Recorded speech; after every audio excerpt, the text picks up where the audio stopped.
જય સ્વામિનારાયણ વિદ્યાર્થી મિત્રો, આજના આ વિડીયો લેક્ચરની અંદર આપ સૌ વિદ્યાર્થી મિત્રોનું હાર્દિક સ્વાગત છે. આજે ધોરણ 10 વિષય ગણિત અને એની અંદર ચેપ્ટર નંબર 3 દ્વિચલ સુરેખ સમીકરણ યુગ્મ નવા ચેપ્ટરની વાત કરવાની છે. આ ચેપ્ટર છે એ 8 માર્કનું પૂછાય છે. એ 8 માર્કની અંદર એક માર્કના 2 પ્રશ્નો હશે, 2 માર્કનો એક પ્રશ્ન હશે અને અથવામાં બીજો 2 માર્કનો આના ચેપ્ટરનો હશે અને એક 4 માર્કનો પ્રશ્ન હશે. એટલે કુલ તમારે 8 માર્કનો ચેપ્ટર છે. વધારે સમય નહીં લેતા ચેપ્ટરની શરૂઆત કરી નાખીએ. તમને આપેલું છે દ્વિચલ સુરેખ સમીકરણ યુગ્મ. દ્વિચલ સુરેખ સમીકરણ યુગ્મ જે વાક્ય છે એના ઉપરથી જ ખબર પડશે કે આ ચેપ્ટરની અંદર શેની વાત કરવાની છે. તો આનું વ્યાપક સ્વરૂપ કેવું છે? તો કે વ્યાપક સ્વરૂપ તમે જુઓ તો કે દ્વિચલ એટલે કે 2 ચલ હોય, સુરેખ એટલે કે એની ઘાત 1 હોવાની અને સમીકરણ યુગ્મ એટલે કે એની જોડ હોવાની. એટલે કે 2 એવા સમીકરણ હોવાના કે જે 2 ચલ આપેલા છે એની ઘાત કેટલી હોય? 1 ઘાત હોય. એટલે કે અહીંયા જોઈ તો કે એક સમીકરણ આવું હોય અને બીજું સમીકરણ આવું હોય. એટલે તમે જોઈ શકો છો કે અહીંયા 2 ચલ આવી ગયા અને એવા 2 સમીકરણ થઈ ગયા. એટલે આનો આખો મતલબ શું થઈ ગયો? તો કે દ્વિચલ સુરેખ સમીકરણ યુગ્મ આવા 2 સમીકરણ હોય અને એનો આપણે ઉકેલ મેળવવાનો થાય. તમે બહુપદી ચેપ્ટરની અંદર ઉકેલ મેળવવો હોય તો તમે સીધું મેળવતા હતા કે x ની કઈ કિંમત હોય. તો આની અંદર મારે કિંમત જો મેળવવી હોય એટલે કે ઉકેલ મારે જો મેળવવો હોય તો શું મેળવવાનું થાય? તો કે ઉકેલ મેળવવાની 4 રીતો છે. હવે ઉકેલનો મતલબ શું? તો કે અહીંયા 2 ચલ આપેલા છે x અને y. તો આપણે 2 ચલના ઉકેલ મેળવવાના થાય કે એક x નો ઉકેલ મેળવવાનો થાય અને એક y નો ઉકેલ મેળવવાનો થાય. એટલે કે x ની કઈ કિંમત મેળવવાની અને y ની કઈ કિંમત મેળવવાની થાય. હવે ઉકેલ મેળવવા માટેની 4 રીતો છે. પહેલી રીત છે આદેશની રીત, આલેખની રીત.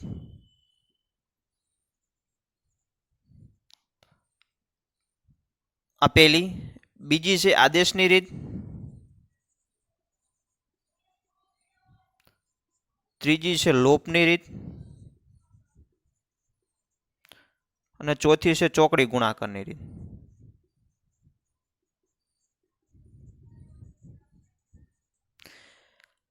હવે જેમ જેમ આ 4 રીત છે, જેમ જેમ પ્રકરણ જેમ શરૂ થતું જાય છે એટલે કે સ્વાધ્યાય 3.3 આવશે, 3.4 આવશે, 3.5 આવશે, એમ આ નવી રીતનો ઉપયોગ થતો જાય છે. એટલે ત્યારે આપણે ચર્ચા કરીશું. એટલે કે બહુ વધારે ટાઈમ જાય નહીં. અહીંયા એક પહેલી રીત આવશે પહેલાં તો 3.1 અને 3.2 ની અંદર. તો એની ચર્ચા કરી લઈએ. તો કે આલેખની રીત. તો કે આલેખ તમે ધોરણ 9 ની અંદર શીખી ગયા છો કે આલેખ કઈ રીતે હોય, એનો ઉકેલ મેળવવો હોય તો કઈ રીતે મળે. એ તમે સમીકરણ તમને આપેલું હોય કંઈક એક્સની અને કંઈક કોષ્ટક બનાવતું હોય તમને ખ્યાલ છે. એ મુજબ આપણે આલેખની રીત આવે. પણ આલેખની રીતની અંદર આ ઉકેલ મેળવવા માટે પેલા 2 વાક્ય છે એ વાક્ય સમજવા જરૂરી છે. કયો? તો કે એક તો સુસંગત,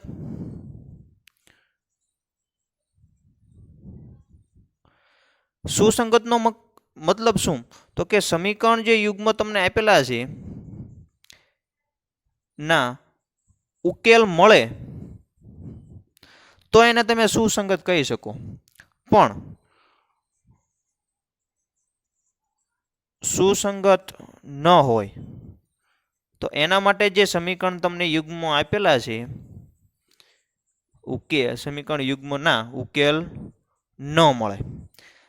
જો ઉકેલ ન મળતો હોય તો તમે સુસંગત ન હોય એમ કહી શકો. અને જો ઉકેલ મળે તો તમે શું કહી શકો? સુસંગત છે. સુસંગત એટલે ઉકેલ મળશે અને સુસંગત ન હોય તો ઉકેલ એના મળે નહીં. એટલે કે એની કિંમત તમને મળશે નહીં. હવે આલેખની રીત જોવા માટે આપણે 3 વસ્તુની વાત કરવાની છે કે કોઈ તમને સમતલ આપેલું હોય, સમતલમાં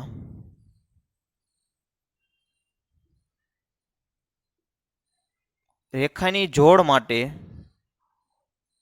3 શક્યતાઓ છે.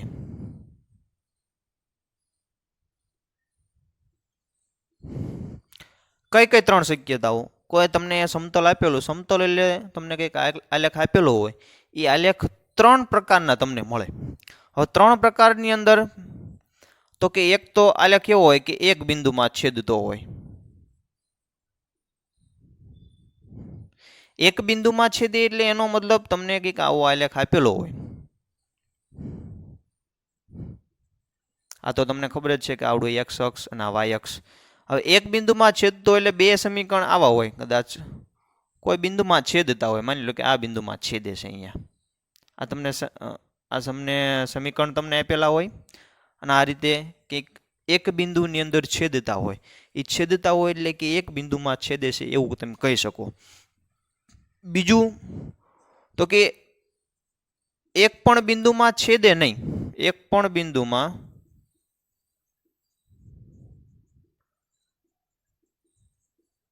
છેદે નહીં એટલે એનો મતલબ શું થઈ ગયો? તો કે પરસ્પર સમાંતર રેખાઓ હોય. સમાંતર રેખા હોય. આ સમાંતર રેખાનો મતલબ આ તો એક બિંદુમાં છેદે, સમાંતર એટલે તો કે આવો આલેખ હોય. તમને કોઈ આવો આલેખ તમે બનાવ્યો હોય અને કોઈ 2 સમીકરણ હોય, એ એકય દિશામાં તમને ક્યાંય છેદતા ન હોય એટલે સમાંતર હોય એવું તમે કહી શકો. તો કે આ તો ક્યાંય છેદતો નથી.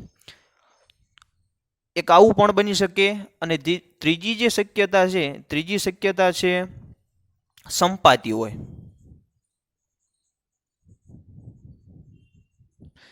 હવે સંપાતી રેખાનો મતલબ શું? તો સંપાતી રેખાની અંદર આલેખ તમને આવો આપેલો હોય.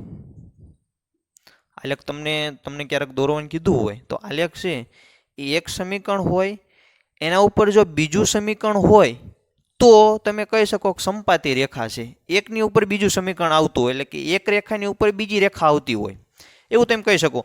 ઉદાહરણ તરીકે અહીંયા તમને આલેખ દોરી દીધો હોય અને આવો આલેખ એક સમીકરણ છે અને બીજો જ આલેખ જો આની ઉપર આવતો હોય તો તમે શું કહી શકો? આવડિયા કેવી થઈ જાય? તો કે સંપાતી રેખા થઈ જાય.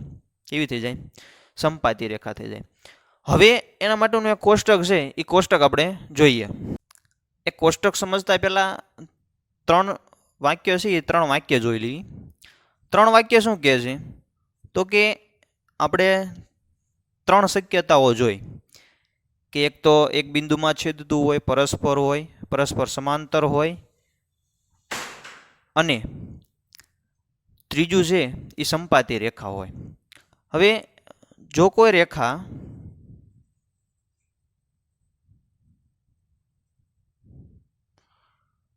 એક બિંદુમાં છેદે, રેખાની જોડ એક બિંદુમાં છેદે તો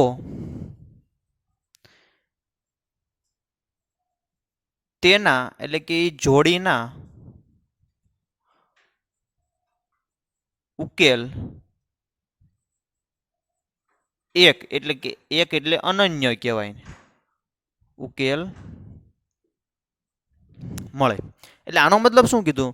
તો કે કોઈ રેખા તમને આપેલ, કોઈ તમને 2 સમીકરણ યુગ્મો આપેલા હોય, તમને ખ્યાલ આવી જાય અને એ જો તમને ખબર હોય કે કેવું છે તો કે એક બિંદુમાં છેદે છે, તો હંમેશા એના ઉકેલ એક જ મળે. એક ઉકેલ એટલે કે એને અનન્ય કહેવાય. બીજું છે જો કોઈ રેખાઓ અથવા સમીકરણ યુગ્મ પરસ્પર સમાંતર હોય તો તે જોડીના ઉકેલ મળે નહીં. એટલે એનો મતલબ આવું કઈ સમીકરણ આપેલું હોય તમને 2 સમાંતર, તો આનો ઉકેલ મળવાનો જ નથી, કોઈ એક બિંદુમાં છેદવાનું નથી, એટલે કે એના ઉકેલ મળશે નહીં. અને ત્રીજું છે કે જો કોઈ રેખાઓ અથવા રેખાની જોડી અથવા સમીકરણ યુગ્મ સંપાતી રેખા હોય